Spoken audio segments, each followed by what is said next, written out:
All right, guys, so I'm coming back from a respiratory sickness, something that really caused me to have a lot of shortness of breath.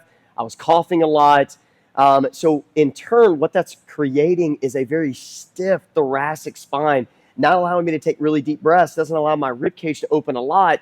And we know if you don't use it, you lose it. So, before I can get back into a lot of high intensity training, I've got to restore a lot of that expansion through my rib cage. So one thing I'm going to do is I'm going to use this medicine ball to allow my rib cage to round over so I can open up a lot of this backside of my rib cage so I can get a lot of those intercostal muscles opened up and be able to take really deep breaths into my upper back. So setting this up, I like to sit on a wall ball. Doesn't matter the weight, just need a bigger ball. I'm going to pull it in nice and tight into the inside of my hips.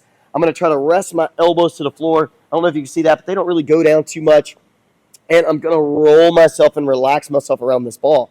Now from here, I'm going to take a really deep breath through my nose. And where I'm trying to focus all of my breath to go into is up into my upper back and try to expand those rib cage. So you're going to hear me take a deep breath in.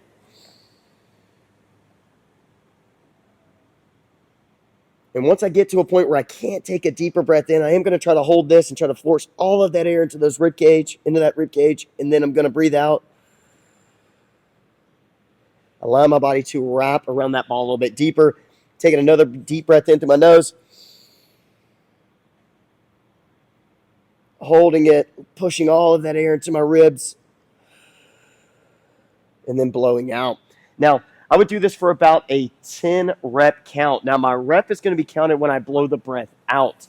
All right, so when I take my breath in, all of that air is focused into expanding the backside of my rib cage, seeing if I can't get as much expansion through that breath as possible. And when I hold it, I'm trying to hold that breath so I can allow that stretch through all of those intercostal muscles to really open up those small areas in between my rib cage. And then when I blow out, I want to create some relaxation to my body as well. So as I breathe in, I'm creating a stretch. And as I'm breathing out, I'm creating a relaxation. Okay? All right, so the next move I'm going to do here is going to start getting my arms a little bit more overhead. Start to get those shoulder blades to flow off my back and over top of my rib cage. So what I'm going to need is a bench or a box would work as well. And I've got myself a PVC pipe here. So what I'm going to do is I'm going to grab the PVC pipe with palms under, right? So my palms are facing me. And when I set up, I want to try to create a V at my elbows here so you can be able to see it from here. Now, I want to give you this side view so that you guys can see again, as I walk back, just like with the wall ball, I am trying to create this round with my back. So digging my elbows into the bench. I got my V shape. I'll have my wrist directly over top of my elbows. I'm then going to tuck my butt under. I'm going to try to curl my back as much as possible. And again, I'm going to do some breath work through my nose, taking a really deep breath in, trying to force it in through my rib cage.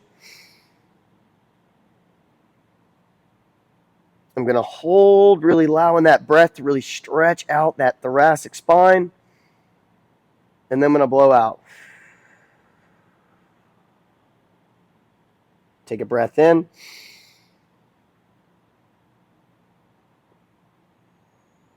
And then blow out.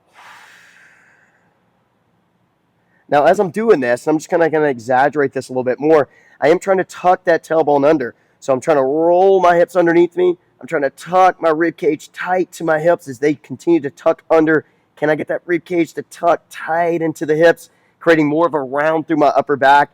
Continuing to keep that V through the shoulders. That's allowing a little bit of external rotation at the shoulder. And again, guys, I'm going to do one more deep breath in through the nose. Holding it to get that good stretch through my rib cage. And then blowing out. And relaxing my body into a nice stretch. Okay? So this is the next move into just helping restore some of that thoracic motion after being sick.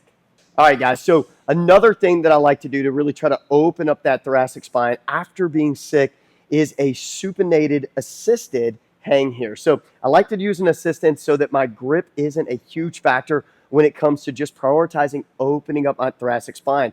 And supinated hand grip allows me to focus on external rotation at my shoulders, which can allow those shoulder blades to move a little bit more freely up my back. So having my hands right around shoulder width apart, I am going to wrap my thumbs around the bar. And then from here, I'm going to come up on high on my toes. I'm going to bend my knees until I feel my arms get pulled straight. I am using my legs to make sure that I'm taking some of the grip out of the equation. And again, I'm going to do breath work, right? Deep breaths in through the nose. Trying to fill up the entire rib cage. May I take a little bit more? Holding it. And then blow it out of the mouth. Another deep breath in.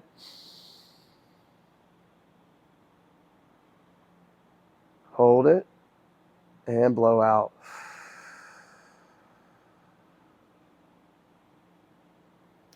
I want to make sure that I'm using as much assistance from my legs as I need to make sure that grip isn't a big factor here. Again, we're just trying to open up and free up our thoracic spine, something that probably wasn't done when we were being sick. We were prioritizing more rest than we were actually moving our body. So those deep breaths help restore a lot of that respiratory function, getting that diaphragm to move up, drop down, also getting those obliques to help pull that rib cage down when we exhale out, allowing them to relax to allow the rib cage to move up when we take breaths in.